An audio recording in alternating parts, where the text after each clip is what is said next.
Iniciamos entonces los trabajos de hoy con la presentación de la compañera de Alicia Colón. Egresada de la Escuela de Artes Plásticas de Puerto Rico, en 2006, Dialisa inicia estudios graduados en Estética y Teoría del Arte Contemporáneo en la Universidad Autónoma de Barcelona.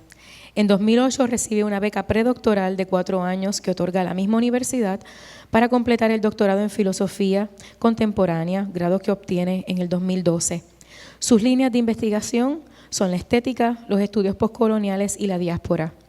En su tesis doctoral titulada Puerto Rico, Arte, Diáspora y Esfera Pública, analiza la relación entre el arte y la política en el arte contemporáneo puertorriqueño. En la actualidad es profesora de estética en el Departamento de Filosofía del Recinto de Río Piedras de la Universidad de Puerto Rico. Bienvenida, Alicia. Gracias a los organizadores, ¿no?, por darme la oportunidad de compartir con ustedes lo que serán más unas ideas o inquietudes de carácter conceptual que he titulado bajo la siguiente acertación: Arte y globalización, institucionalización de la diversidad y neutralización de la diferencia. Con mis inquietudes, ¿no?, de carácter conceptual sobre las inevitables interrogantes que suscitan las relaciones entre migración, geopolítica y arte global, es ciertamente relevante y necesario pensar los intercambios y vínculos simbólicos entre estos conceptos para entender de qué manera transforman los procesos de creación y producción artísticos y culturales, sobre todo en nuestro propio contexto. Sin embargo, mi intención principal en el día de hoy es adentrarme en un breve análisis de carácter filosófico y enfocado en una mirada crítica relacionada a la utilización festiva, ¿no?, que se utiliza en la actualidad o en la contemporaneidad del término arte global. La noción misma de arte, creo ferventemente que debe ser discutida siempre y analizada para intentar extraer de ella su significado como forma particular de la actividad humana. Y más aún, indagar qué significa que el arte, además de ser arte, que ya es en sí una tarea inmensa, tenga que ser también global. A la primera parte de esta premisa, tanto la filosofía como la teoría y la historia del arte le han dedicado incansables horas y vidas, trayectos, sin llegar a ninguna conclusión concomitante y exclusiva. La segunda parte de la premisa resulta aún más intrigante, al menos para mí. Hablar de un arte global y sobre todo que tengamos que como impronta pensarlo en el contexto local puede parecer conflictivo, pero sobre todo es indudablemente apremiante y interesante. La tradición artística desde principios del siglo XX en nuestro país ha optado por reivindicar lo propio, lo local, como categorías identificantes y diferenciadoras para articular un arte nacional, ¿no?, o para conducirnos a articular algo como que se pudiera catalogar bajo una noción de arte nacional.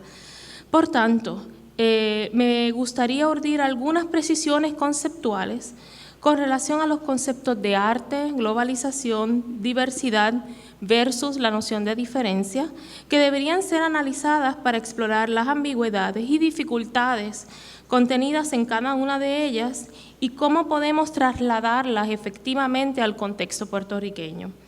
Intentaré defender el arte no como una herramienta para la construcción de sociedades más democráticas, pluralistas o inclusivas, como si el arte tuviera que darse a una tarea tan tediosa o tuviera esa responsabilidad que ya de alguna manera le corresponde a la política. Por el contrario, mis líneas tienen la pretensión de pensar el arte como meta, como procedimiento de verdad, que dé prioridad a la redefinición de la obra de arte dentro del marco institucional, que a fin de cuentas es la intención de fondo de lo que podría llamar un arte global. Mis conclusiones pretenden levantar más preguntas que respuestas, por las que las presento como una simple invitación al diálogo. El interés de esta tarea que me he propuesto se adscribe a un evidente carácter de precariedad que determina cualquier intento de construcción de un discurso nominalista que pretenda abarcar la desbordante e incuestionable heterogeneidad cultural que se ha alzado con la liberación de las grandes colonias occidentales a partir de la segunda mitad del siglo XX. de las cuales lamentablemente todavía nosotros no somos partícipes de ese proceso. Sin olvidar que la globalización es un fenómeno relativamente nuevo, aún demasiado cercano, y que no contamos con una acción o con una distancia diferida. Entenderse esta distancia diferida como la distancia entre la aparición concreta o el levantamiento de ese fenómeno que llamamos, ¿no?, globalización o internacionalismo, y un espacio de tiempo razonable para pensarlo y reflexionarlo rigurosamente.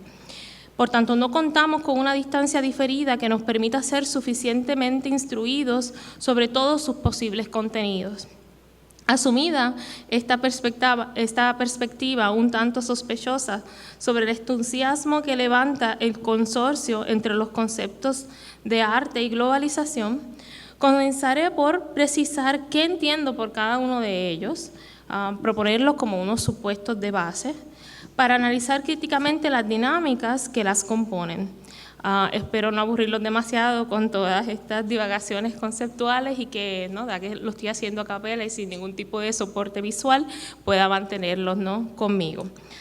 Primeramente, el arte es algo más que una actividad humana caracterizada por la destreza o la habilidad para crear una obra, para crear una cosa a partir de materia y reglas o normas preestablecidas. Ante la pregunta ¿qué es el arte?, casi de manera automática nos adscribimos al sentido que la etimología del vocablo griego tekné nos proporciona, ¿no?, asociada a una noción de pericia o habilidad. Sin embargo, podría afirmar que el sentido de la palabra tekné resulta insuficiente y que es incapaz de expresar la complejidad que la actividad poética, entendida como una actividad de producción del ser humano y de una capacidad creativa, implica. El arte no es meramente una actividad mimética, como fue planteada por la filosofía platónica o aristotélica, ni es solamente la sensibilización de una fuerza mística suprasensible en lo material, como propuso alguna filosofía medieval, ni el gesto de la mera expresión del genio, como lo propuso el romanticismo, ni un metarrelato de la modernidad propuesto por la posmodernidad, ni el simple nombre dado a una forma de mercancía cultural, como proponen los simpatizantes contemporáneos de la teoría crítica de la Escuela de Frankfurt, ¿no? Entonces, si no es nada de esto, ¿qué es? Si es que tuviéramos que no darle alguna, si es que alguna definición, si es que el arte tuviera que ser alguna cosa concreta. Intentando adscribirme a un sentido más que a un significado, afirmaría que el arte tiene que ver con la indeterminación de lo bello en tanto que idea, que es constatable en lo determinado en tanto que un espacio sensible, como lo propondría la filosofía kantiana. El filósofo alemán Immanuel Kant abre un espacio dentro de la filosofía en el siglo XVIII para reflexionar sobre el arte, no solo en tanto que sensación experimentable, sino en tanto que sentimiento comunicable. Para el filósofo francés Jacques Rancière, lo que Kant sistematizó en su crítica, o en su última crítica, que es la que conocemos como la crítica del juicio, fue una cierta desconexión de las condiciones habituales de la experiencia. Y cito, «La apreciación estética de una cosa es una aparición sin conceptos», comenta Rancière. Así el arte es comunicación de un sentimiento desinteresado que no está mediado por un fin, no tiene por qué servir para algo, solo es una comunicación por medio de su reflexión. Por lo cual esa apreciación no tiene una finalidad, no tiene por qué enseñarnos lo que es la libertad, lo que es la opresión, no tendría por qué hacerlo, aunque pueda hacerlo, no estoy diciendo que no deba. Por otro lado, esa comunicación se da dentro de una comunidad de sentido, entre sujetos que son capaces de situarse en el lugar del otro, puesto que la posibilidad de compartir un sentimiento, una reacción afectiva, ¿no?, que tenemos con las obras de arte, o esa posibilidad de compartir el conocimiento que abstraemos de las obras de arte con otros, presupone que en cada uno de nosotros existe una cooperación entre las facultades cognitivas que Kant llama el entendimiento y la imaginación. Esa capacidad de sentir y de enjuiciar estéticamente tiende un puente entre lo subjetivo y lo universal, ya en el siglo XVIII. Esto implica una definición preliminar de la humanidad como una comunidad unificada por la capacidad compartida, ¿no?, que poseemos todos o deberíamos poseer, que se supone que está garantizada, de comunicar y de compartir sentimientos. He aquí mi primera pregunta en relación a lo local versus lo global. ¿No implica lo global una especie de puente entre lo particular y lo general?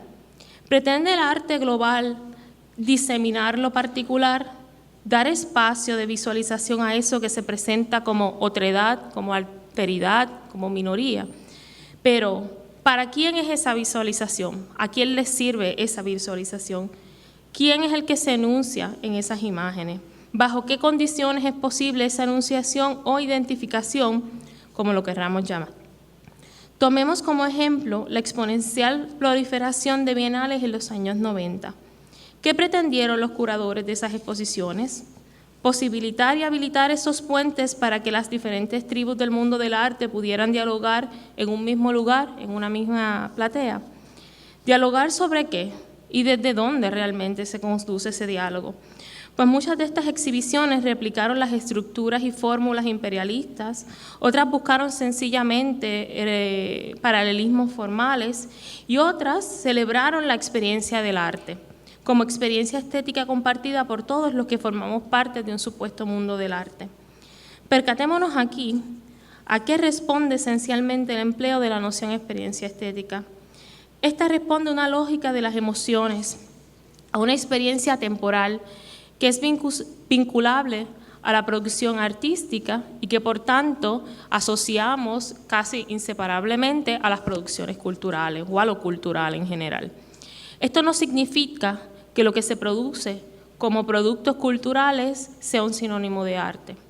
Para el teórico belga Thierry Devieux, existe una línea borrosa entre aquello que juzgamos como arte y aquello que se le escribe la etiqueta como perteneciente al arte, como si por eso se legitimizara como algo esencial, como algo valioso a la condición humana. Desde la perspectiva crítica de Devieux, nos hace responsables de dibujar a nosotros, los que nos dedicamos a pensar seriamente, ¿no?, el ámbito del arte, a dibujar o recalcar claramente esa línea entre arte y bienes culturales. Me parece sumamente urgente esta distinción, dado que forma parte del eje central del tema que nos reúne hoy en este congreso. Pensar la multiplicidad de objetos que aparecen en el marco de las culturas, no solamente de una cultura, y que por las fuerzas económicas del mercado neoliberal o por la necesidad de legitimizar las expresiones culturales de un otro periférico, minoritario, africano, latino, como queramos llamar, son convenientemente catalogadas como arte, y utilizando y no despegándonos de un sentido de arte puramente occidental, ¿no?, o construido dentro de una narrativa occidental. Las obras de arte son el resultado de los juicios estéticos, y esos juicios estéticos ciertamente proceden primeramente de una producción que se da gracias a que hay un artista, ¿no? Hay un artista que produce objetos originales, a un público que los experimenta y a unos miembros del mundo del arte que de alguna manera los enjuician. Por tanto, es ahí en donde algo se convierte en un objeto de reflexión, no meramente como una propiedad intrínseca a él. Mientras que los bienes culturales no lo son necesariamente, no son el resultado de juicios estéticos, no dependen de que los enjuiciemos para ser lo que son. Por tanto, resulta imperioso habilitar formas de discernimiento que nos ayuden a identificar una cosa y la otra, o a diferenciarlas. El esfuerzo de aclarar los conceptos nos abre una vía de entrada a esto que Gerald Virar llamó el delta de las manifestaciones estéticas en la contemporaneidad, ¿no?, y de las manifestaciones culturales y artísticas ante las dinámicas propias de la globalización. El concepto de globalización ha tenido una rápida y exponencial aceptación dentro de los ámbitos académicos y del arte occidental desde finales de los años 80. Por globalización se puede entender el proceso a partir del cual diversas individualidades y comunidades son intervenidas y afectadas por fuerzas económicas, políticas, culturales que operan a nivel mundial. Este proceso ha generado un nuevo marco de reconfiguración para dichas relaciones y se instauró en primera instancia o en una primera voluntad como una alternativa al viejo cosmopolitismo, de manera homóloga al internacionalismo y como forma de oposición al imperialismo occidental. La aparición de la literatura y la teoría postcolonial, los avances en las telecomunicaciones y el acceso a la información, sobre todo a partir de la red informática mundial, lo que nos conocemos como el WWW, ¿no?, son la base, de alguna manera, generatriz de la globalización. Dichos aspectos han puesto en jaque nociones tradicionales de nación, de identidad nacional, de lo que se llama propiamente lo local, lo global o los neologismos que aluden a lo glocal, por ejemplo. En consecuencia, una de las utopías de la globalización era la consolidación de espacios más democráticos, inclusivos y pluralistas, que nos permitiesen dar cuenta del valor de la diferencia, la hibridez y de lo transcultural. En lo que al arte concierne, estos procesos fueron celebrados mediante la reivindicación de lo multicultural, la apropiación y lo rizomático dentro del marco institucional del arte hegemónico o del mainstream art. Tim Griffin, curador y exdirector en jefe de la revista Art Forum, en su ensayo Worlds Apart, Contemporary Art, Globalization and the Rise of the Biennales, se hace eco de las palabras del teórico Fredric Jameson para definir la globalización como the sense of an immersed enlargement of the world communications as well as the horizon of a world market, ¿no?, asociando esta noción de expandir y de diseminación de las comunicaciones que proponen esas nuevas tecnologías vinculado a un marco, un horizonte comercial dentro del mundo del arte. Una vez toma esta cita, seguido problematiza cómo estos procesos a comienzos de los años 90 parecía que podían reconfigurar los marcos institucionales del arte para dar cabida a esas nuevas formas sociales o a esas nuevas formas de subjetividades, pero que en el umbral del nuevo milenio, una vez entrado, ¿no?, en el 2000, se fue desedializando esa idea por diversos motivos, uno de los cuales era la evidente intención de neutralizar la diferencia y de homogeneizar todo. Globalización, hibridez o lo transcultural, como otros nombres propios de estos procesos de transformación, han oscilado y continúan oscilando entre dos posiciones contrarias. Por un lado, la versión optimista, que observa el fenómeno como una forma democrática de redistribución del poder cultural entre las comunidades locales y los colectivos desfavorecidos. Y por el otro lado, la versión pesimista, que observa con sospecha la globalización como la instauración de un nuevo régimen de opresión, homogeneización y recolonización por parte de Occidente. La versión optimista celebra un nuevo espacio de agenciamiento para identidades que hasta ese momento no tenían voz dentro del espacio hegemónico, ¿no? Esas identidades pensadas como esas nuevas naciones liberadas, esas nuevas subjetividades, no solamente desde el punto de vista nacional, sino mujer, latino, etc. Mediante la apropiación de nuevas estrategias de representación, de organización y el intercambio social, comunidades locales pueden beneficiarse e influenciar esos sistemas globales de relación. En este sentido, intentar construir formas de identidades globales ofrecería una vía para liberarnos de formas locales de opresión. Según esta postura, los que están en los márgenes de las narrativas tradicionales del arte ahora tendrían las herramientas para demandar una revisión de tales narrativas e insertarse y forzar el reconocimiento de esas identidades y expresiones culturales dentro de los discursos del arte elevado.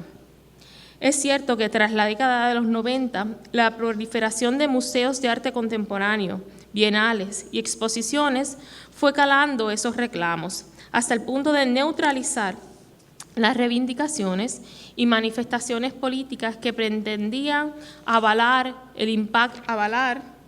esas posiciones, reduciendo el impacto y el poder de reacción ante sus mensajes o acciones.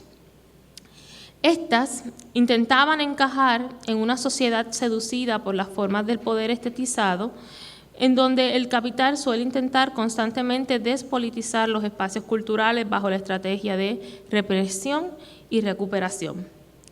De esta manera, empresas y unos pocos que manejan los espacios institucionalizados, en este sentido una especie de oligarquía artística, pero también estética y dirigente, cercenaron esos espacios de creación para institucionalizar una lógica de la diversidad cultural. Esa lógica de la diversidad cultural es una lógica neutralizada. En vez de promover un espacio más activo, dirigido a una lógica de la diferencia, como un espacio activo de resignificación. Esta versión celebratoria responde a lo que el filósofo postcolonial indio Homi Bhabha propone como una especie de enmudecimiento de lo heterogéneo.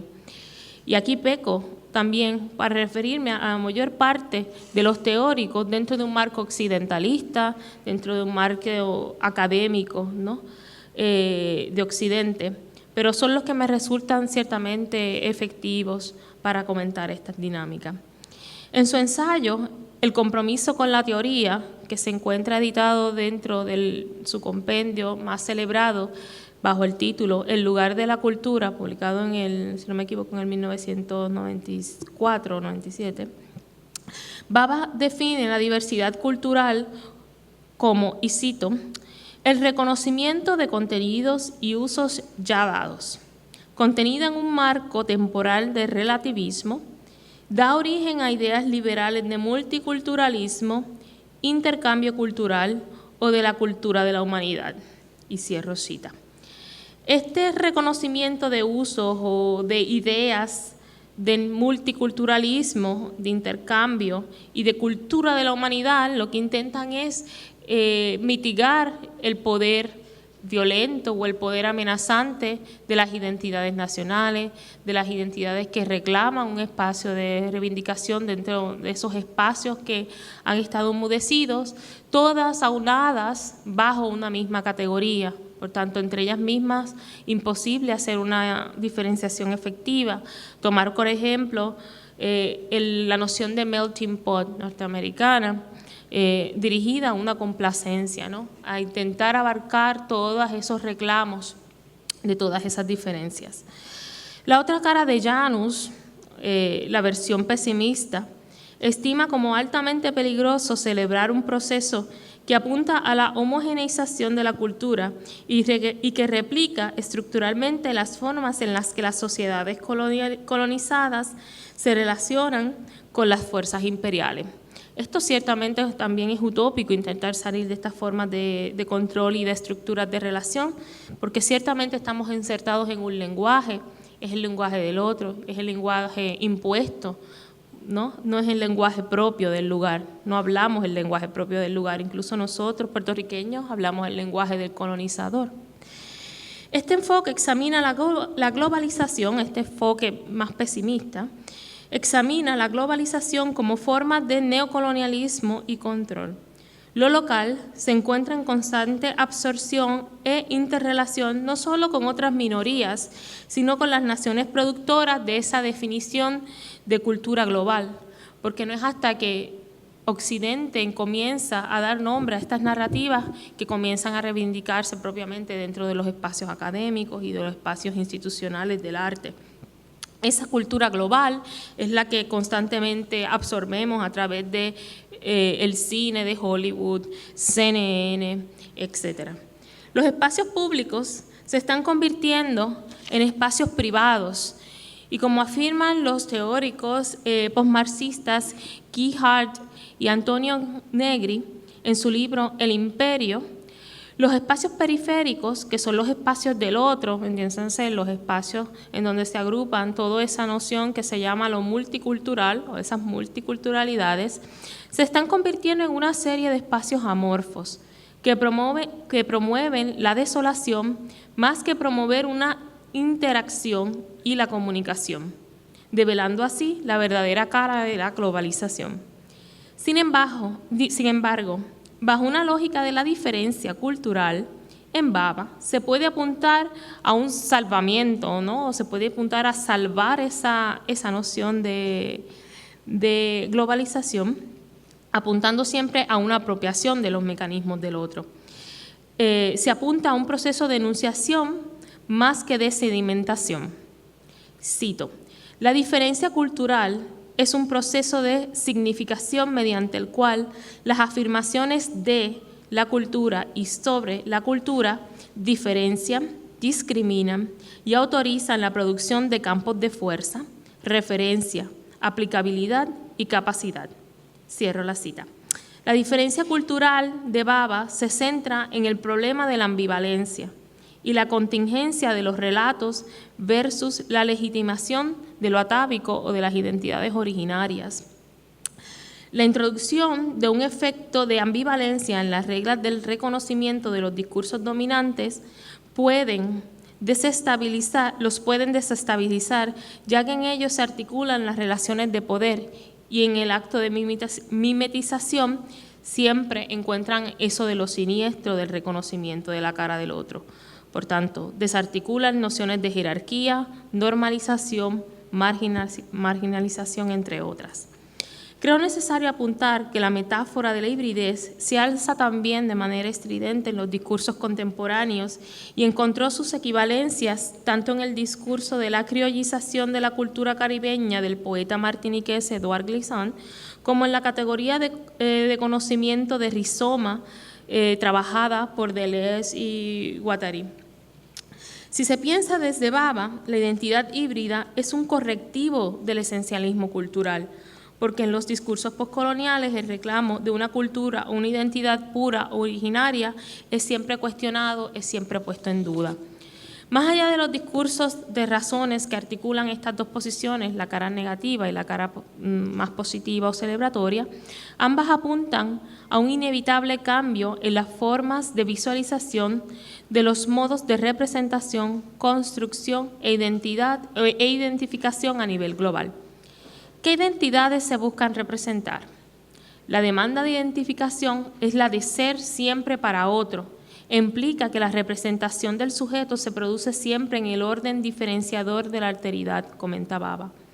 Solo a través del otro, solo en nuestra relación constante con otros individuos, con otras personas, pues se construye el sujeto, su identidad, y se sitúa su deseo de la diferencia. Solo por oposición es que nos podemos conocer también a nosotros. La cuestión de la identificación, señala Baba, no es nunca la afirmación de una identidad preestablecida, sino es más bien la producción de una imagen de identidad y la transformación del sujeto al asumir esa imagen. Hay unas formas de asumirlas más pasivas o unas formas de construirlas más activas. El filósofo puertorriqueño Francisco José Ramos, en una parte de su formidable ensayo titulado La insumisión de la experiencia artística y publicado por el ICP, o el Instituto de Cultura Puertorriqueño, por motivo de los 100 años de la invasión norteamericana en Puerto Rico, reflexionando sobre las imágenes, ¿no?, y la relación de las imágenes nacionales en el contexto puertorriqueño, comenta: resulta que las imágenes ocurren incesantemente y no están resguardadas por esas demarcaciones topológicas que llamamos conciencia, inconsciente o preconsciente. Es justo esta ocurrencia, o que él llama recurrir constantemente de las imágenes, lo que puede llamarse devenir de lo imaginario. Y es justo este devenir lo que atraviesa las supuestas identidades colectivas e individuales. La representación es solo un aspecto de ese devenir. Un aspecto, es decir, un modo de aparecer. Cierro la cita. Ese sugerente aspecto del ser como proceso, como lo plantea Ramos en su ensayo, como un proceso de construcción constante, en lo que en última instancia él define, es lo que en última instancia define cualquier subjetividad, y su representación como aparecer contingente de ese proceso, lo que establece la relación entre el arte y lo político. Es decir, si lo que busca el arte global es abrir espacio de reconocimiento, es en la posibilidad de la relación entre arte y política que se puede conseguir eso. La relación entre el arte y lo político es el procedimiento por el cual podemos afirmar la posibilidad de un arte global, no como lógica de mercado, sino como un arte que debe llevar una verdad específica, que ponga las bases para la emancipación de la sociedad, ¿no? De la sociedad, pero en un sentido global. Un arte verdaderamente global es aquel que se inserte y participe del proceso que trata de transformar el orden social y político ya establecido. Es aquel que da cuenta de los excedentes que no son contabilizados dentro del discurso hegemónico y que atraviesa el imaginario oficial, es decir, lo interrumpe, lo taladra, introduciendo nuevas subjetividades para participar en el desarrollo de nuevas verdades o de sociedades más justas.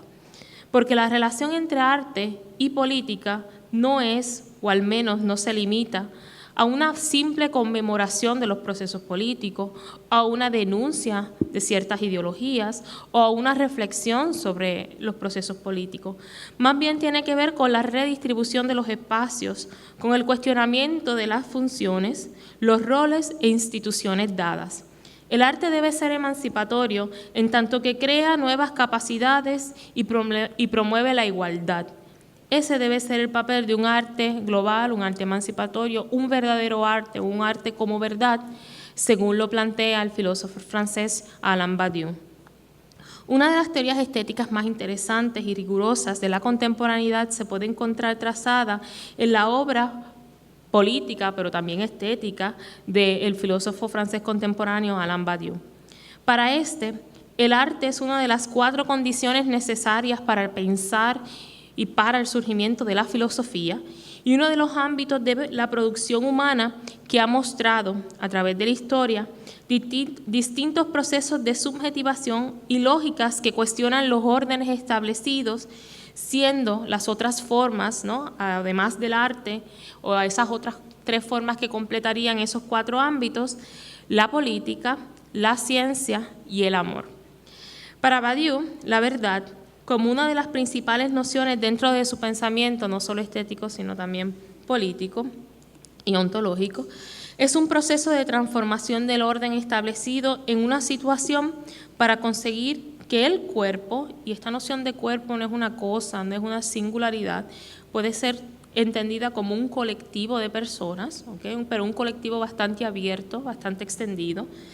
Es un proceso, ¿no? La verdad es un proceso de transformación del orden establecido en una situación para conseguir que el cuerpo más inexistente, es decir, esos colectivos menos inexistentes o esas subjetividades que menos existen, que no tienen, lo que significa que es que no tienen ningún tipo de representación, de ellas adquiera existencia real, es decir, que se puedan dar o se les pueda dar un cierto tipo de representación.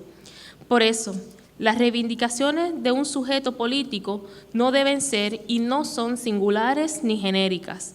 Todos deben participar o pueden participar de ellas, no unos colectivos versus otros. Por tanto, hablar latino, negro, mujer, hombre, no estaría contemplado necesariamente en la noción de estas subjetividades en Badiou. Y paso a aclarar que ese sujeto político de Badiou no es la reivindicación de una identidad particular o colectiva específica, porque eso en su esencia siempre es excluyente, siempre deja a alguien afuera, sino que es un conjunto de acciones, enunciados y sujetos que dan una forma singular, es decir, que dan un nombre de alguna manera, a un proceso político que es genérico. Es básicamente la creación de un nuevo orden de representación social, para una comunidad global, no para un cierto tipo de colectividad. En ese ámbito de pensamiento, que se desarrolla principalmente en su pequeño manual de inestética, que es donde principalmente desarrolla su teoría estética, el arte es en sí mismo un procedimiento de verdad, que, como he apuntado antes, crea nuevas capacidades y promueve la igualdad, mediante acontecimientos artísticos que atraviesan los paradigmas artísticos de una época, y en este sentido Badiou piensa en Picasso, por ejemplo, o piensa en Schoenberg cuando piensa en la música. es mediante acontecimientos artísticos que atraviesen los paradigmas artísticos de una época, es decir, que intenten diseccionar, destruir o por lo menos quebrar los modelos establecidos de una época o de un periodo y que produzcan verdades más allá del saber establecido en las que todo sujeto pueda sentirse partícipes. Ahora bien, ¿cómo podemos reflexionar estos procedimientos en un campo artístico institucionalizado? ¿Deberíamos dejar de lado las instituciones oficiales y desplazarnos hacia los espacios alternativos? ¿Se debería descartar sin más la institución como un espacio decadente? Al menos yo no estoy del todo convencida de que esto es una vía del todo fructífera. Entonces, ¿se debería apostar por una implicación más activa en las instituciones por parte de los artistas, de los críticos y de los curadores?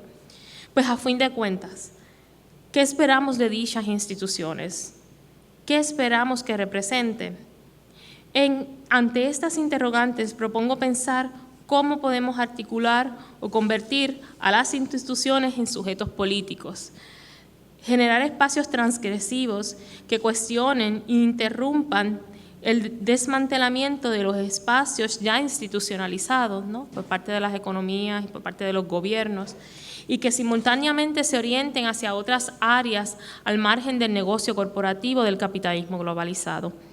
Hay que activar eventos y espacios como acontecimientos, como instantes en el que algo nuevo aparece. Ese es el acontecimiento en Badiou. Pienso en espacios como WO, área, lugar de proyectos, beta local, o los proyectos comunitarios de Eduardo Larregui con Coco de Oro, o con los proyectos comunitarios también de Chemi Rosado Seijo en el Cerro y otros. Todos ellos conforman actividades de organización colectiva, interdisciplinares y lideradas principalmente por artistas que aunan fuerzas con otras personas dedicadas a la curaduría, a la investigación o al activismo. Pensar estas zonas de colaboración organizadas supone reconocer un verdadero espacio de interacción, una nueva fuente compartida de información, pensarlos como dispositivos de colaboración interdisciplinar y que faciliten el intercambio a nivel local, pero también a nivel internacional. Se deben escudriñar estrategias de financiación que hagan de estos espacios verdaderas alternativas autosustentables, independientes y poderosas o activas, que articulen una especie de globalización subversiva, una globalización desde abajo. La definición más obvia y sencilla del arte global es que responde a la prerrogativa de la globalización, pero ¿valdría la pena poner dicha etiqueta al arte? Más allá de si la capacidad del arte de generar espacios de emancipación, tanto estéticos como políticos, es en efecto una realidad y no un acontecer raro, como está planteado principalmente en la teoría de Badiou, hay que continuar explorando nuevas formas que abran vías de comunicación y de contienda, en los espacios en los cuales las sociedades puedan encontrar maneras de entenderse, de cuestionarse, de pensarse, además de resistir las nuevas y viejas formas de dominación con las que nos atravesamos en todo momento. Eso es todo. Gracias.